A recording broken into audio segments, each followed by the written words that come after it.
14 नवंबर 2025 के दिन जब कांग्रेस पार्टी को बिहार चुनाव में अपनी पूरी ताकत झोंक देने के बाद भी महज 6 सीटों पर जीत मिली, तो इसके बाद देर शाम राहुल गांधी का एक ट्वीट आया।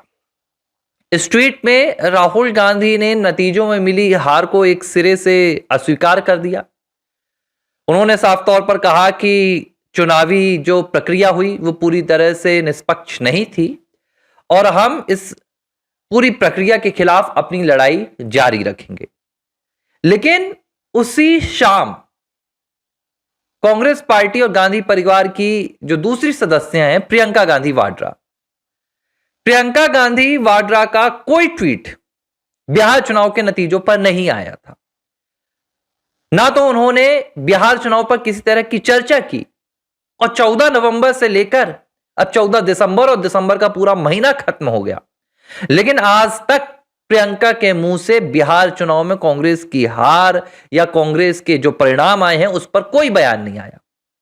सवाल उठा कि प्रियंका ने ऐसा क्यों किया, तो एक रिपोर्ट निकलकर सामने आई और इस रिपोर्ट ने कहा कि बिहार चुनाव के बाद प्रियंका गांधी वाड्रा और राहुल गांधी के दरमियान जोरदार तरीके से बहस हुई थी और यह बहस कहीं और नहीं 10 जनपद में सोनिया गांधी के सामने हुई थी, जिसमें प्रियंका ने चीख चीख कर राहुल को यह कहा था कि इस हार और पार्टी के भीतर जो पूरा क्राइसिस है, जो पूरा बवाल है, जो पूरा पार्टी का स्वरूप खत्म हो रहा है, उसके लिए अगर कोई जिम्मेदार है तो वो राहुल का ये राजनीति का तरीका है जो वो बदल नहीं पा रहे हैं।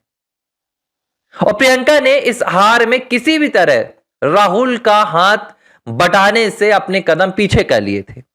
वैसे अमूमन क्या होता है, आप देखिए कि जब भी कांग्रेस पार्टी की कहीं हार होती है या कुछ कांग्रेस पार्टी पर प्रहार होता है तो प्रियंका सामने आकर राहुल का बचाव करती हैं।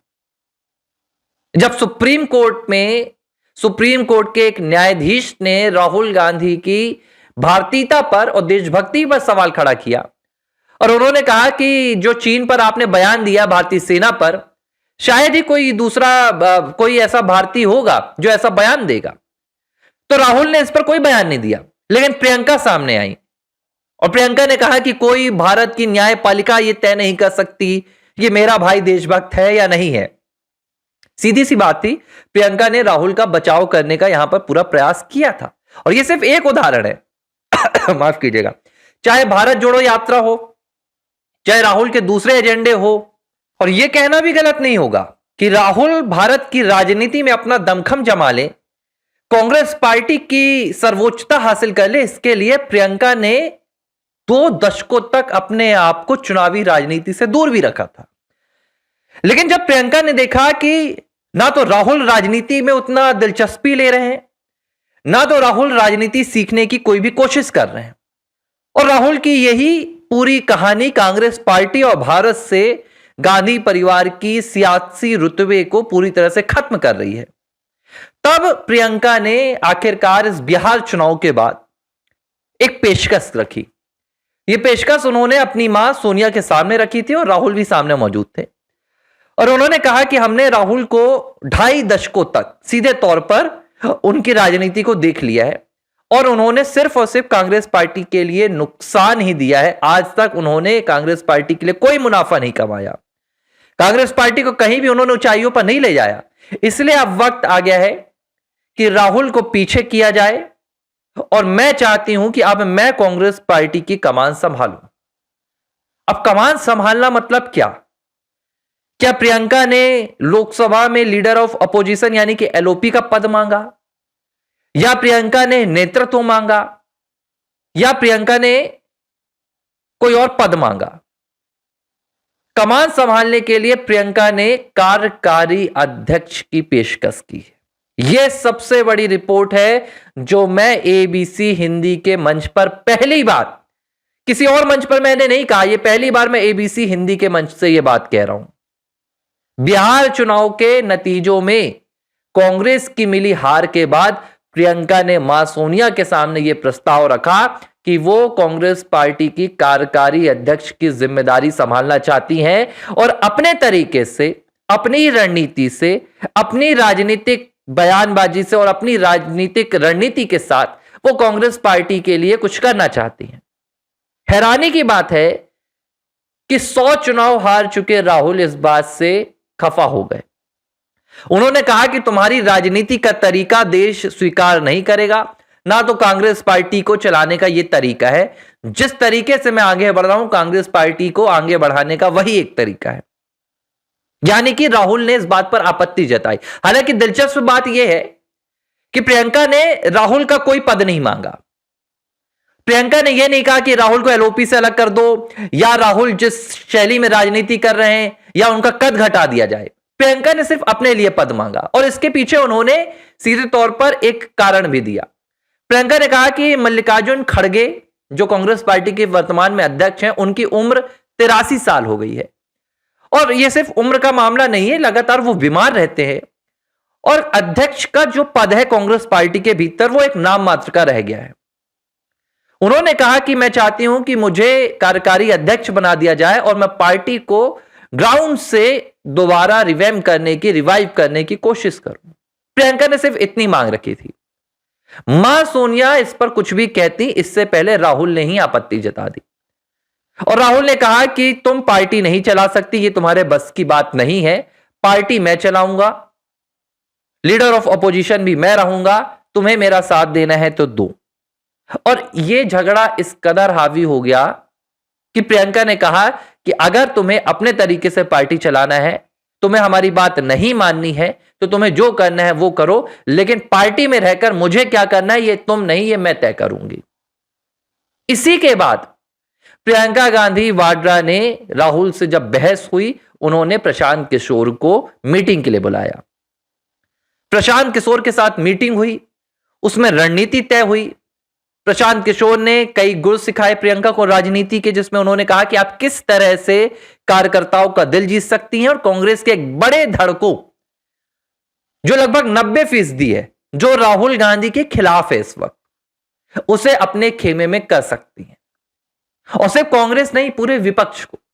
यह बात अब किसी से नहीं छिपी है कि सिर्फ हार एक वजह नहीं है जिसने पूरे कांग्रेस पार्टी के एक बहुत बड़े धड़ को और विपक्ष की तमाम राजनीतिक शक्तियों को राहुल गांधी के खिलाफ कर दिया है। यह जो पूरी लड़ाई है वो तरीके पर है। यह जो पूरी लड़ाई है वो राहुल गांधी की विचारधारा पर है और उनके राजनीति करने के अंदाज पर है। जिस नफरत की राजनीति को राहुल गांधी इस वक्त देश में कर रहे हैं, एक गैर संवैधानिक राजनीति राहुल गांधी, गैर लोकतांत्रिक राजनीति कर रहे हैं, उससे ना सिर्फ कांग्रेस को नुकसान हो रहा है बल्कि कांग्रेस के साथ रहने वाले हर दल को हो रहा है। उदाहरण के तौर पे मैं आपको बता रहा हूं, बीते दिनों उमर अब्दुल्ला का बयान आया। उमर अब्दुल्ला ने अपने बयान में स्पष्ट तौर पर कहा कि वोट चोरी ये इंडिया अलायंस का मुद्दा नहीं है। वोट चोरी महज कांग्रेस का एक मुद्दा है और कांग्रेस या कोई भी विपक्षी दल अपने मुद्दों के लिए, अपने एजेंडे के लिए स्वतंत्र है, हम उस पर दबाव नहीं बनाते, लेकिन इंडिया अलायंस के इससे कोई लेना देना नहीं। मतलब क्या है? मतलब साफ है कि कांग्रेस पार्टी के इस मुद्दे के चलते कांग्रेस पार्टी का विपक्ष भी साथ नहीं दे रहा है, जबकि लोकसभा में अगर कोई अभी सबसे ताकतवर पार्टी है तो वो कांग्रेस है। लेकिन कांग्रेस की यही ताकत फिलहाल पूरे विपक्ष के लिए कमजोरी बन रही है, क्योंकि कांग्रेस बड़े पार्टी है विपक्ष की, तो मुद्दे उठाती है, और जब कांग्रेस जैसी पार्टी देश में कोई मुद्दा उठाती है तो उसका पूरा खामियाजा विपक्षी दलों को भुगतना पड़ता है। ममता बनर्जी एसआईआर करवाने के लिए राजी हो चुकी हैं, खुद एसआईआर का फॉर्म भर रही हैं। उमर अब्दुल्ला वोट चोरी से इंकार कर रहे हैं। अभी बीते दिन केजरीवाल का बयान आया, जो पंचायत चुनाव में बता रहे थे पंजाब में कि वहां पर वोट चोरी या किसी तरह की धांधली का कोई सवाल ही नहीं उठता है। सुप्रिया सुले ने कह दिया कि भाई आप जिस वोट चोरी की बात कर रहे हैं, हम तो उसी संसद में 3 बार चुनकर आए हैं, तो हम कैसे कह सकते हैं कि ईवीएम में गड़बड़ी है या वोट चोरी की गड़बड़ी है। लेकिन इससे इतर राहुल बाबा वो एक ही धार पर बैठे हुए हैं, वो एक ही किनारे पर, वो जैसे मछली पकड़ने वाला एक व्यक्ति होता है मछुआरा, कि वो अपना जाल समुद्र में ऐसे फेंक देता है नदी के किनारे और बस वो इंतजार में बैठा रहता है कि मछली आएगी तो मेरे जाल में आकर फंसेगी, वो दूसरा कोई प्रयास नहीं करता है। राहुल की भी स्थिति वही मछुआरे जैसी हो गई है। उन्होंने अपने इन मुद्दों से सबक लेने का कोई भी विचार नहीं बनाया और उन्हें लग रहा है कि अगर भारत की राजनीति में कोई परिवर्तन होगा तो वो इन्हीं मुद्दों के बदौलत होगा। लेकिन अब इससे पूरा विपक्ष और कांग्रेस पार्टी का 90% धड़ा इत्तेफाक नहीं रखता और इसी के चलते प्रियंका ने अब एक नई शुरुआत करने की ठान ली है। उन्होंने प्रशांत किशोर से मुलाकात की, उन्होंने रणनीति बनाई है और इस रणनीति पर प्रियंका ने काम भी शुरू कर दिया है। प्रधानमंत्री नरेंद्र मोदी के साथ टी पार्टी में बैठना, हंसना, मुस्कुराना और एक ऐसे वातावरण का संदेश बाहर भिजवाना जहां पर यह नजर आए कि ये जो हो रहा है विपक्ष, ये नफरत की राजनीति के जरिए नहीं हो रहा है, अब एक सकारात्मक राजनीति की शुरुआत हो रही है। लोकसभा के भीतर केंद्रीय मंत्री नितिन गडकरी से अपॉइंटमेंट मांगना, वायनाड के काम के लिए उनके दफ्तर में जाना, ये क्या संदेश है? ये नया राजनीतिक संदेश प्रियंका बनाने की कोशिश कर रही है ताकि वो विपक्ष और 90% कांग्रेस के धड़ को अपने पक्ष में कर सके। अब प्रियंका कार्यकारी अध्यक्ष बनेंगी या नहीं बनेंगी, कितना पार्टी का हिस्सा उनके पास जाएगा नहीं जाएगा, ये सब भविष्य के गर्त में है।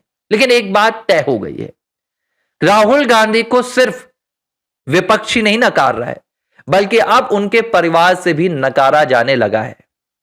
यानी कि राहुल अपने स्वभाव के चलते, अपनी आदतों के चलते सिर्फ वो विपक्ष को नहीं खा रहे हैं, बल्कि अपने परिवार को भी खा रहे हैं। अब प्रियंका ने शुरुआत कर दी है। आने वाले दिनों में बहुत जल्द आपको 1969 वाला वो दौर कांग्रेस पार्टी में नजर आएगा जो इंदिरा ने उस वक्त किया था। कांग्रेस दो धड़ों में बट गई थी। राहुल स्वीकार करेंगे और राजनीति से दूर हो जाएंगे या कांग्रेस में बैकफुट पर आ जाएंगे तो उनके लिए अच्छा होगा, नहीं तो कांग्रेस पार्टी के लिए दो फाड़ होना तय है। और ये पहली बार हो रहा है, ये पहली बार हो रहा है कि देश में कोई विपक्षी दल बैकफुट पर चल रहा हो। 78 साल की राजनीति हो गई, 75 साल की चुनावी राजनीति चल रही है। कभी भी देश में ऐसा नहीं देखा गया कि एक विपक्षी दल है वो 365 दिन निशाने पर हो। राष्ट्र विरोध का निशाना वो विपक्षी दल, हिंदू विरोध का निशाना वो विपक्षी दल, ओबीसी एससी एसटी दलित वर्ग का निशाना वो विपक्षी दल। सरकार पर तो कोई सवाल ही नहीं उठ पाते हैं। हमने इससे पहले 10 साल यूपीए की सरकार देखी थी, विपक्ष पर कभी सवाल नहीं उठते थे। लेकिन पिछले 12 सालों में सरकार पर सवाल नहीं उठे, सवाल सिर्फ विपक्ष पर उठे। और इसका अगर कोई एकमात्र जिम्मेदार है तो वो राहुल गांधी है। और यही वजह है कि अब प्रियंका खड़गे की उम्र का हवाला देकर कार्यकारी अध्यक्ष की कुर्सी हथियाने में अपनी पूरी ताकत और जी जान लगा रही है। एबीसी हिंदी न्यूज, आज ही जुड़िए हर खबर के साथ।